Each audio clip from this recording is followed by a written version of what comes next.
Ushbu shaxs joriy yilning 25-mart kuni Abu Dhabi Samarqand Airways orqali O'zbekiston Respublikasi hududiga keltirilib, huquq-tartibot organlari xodimlari tomonidan protsessual tartibda ushlandi. Unga nisbatan qamoqqa olish tarzidagi ehtiyot chorasi qo'llanildi. Men Jugay Valeriy ijtimoiy tarmoqda xalqimizni haqorat qilganman.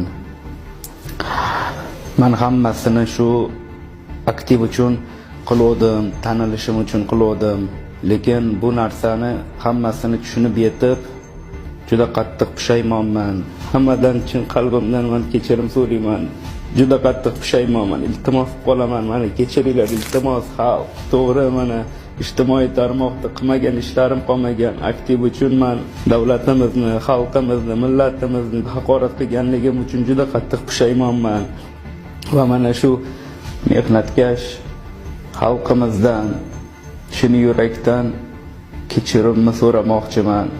Mazkur holat yuzasidan fuqaro Jugay Valeriyga nisbatan O'zbekiston Respublikasi Jinoyat kodeksining tegishli moddalari bilan jinoyat ishi qo'zg'atilib, hozirda tergov harakatlari olib borilmoqda.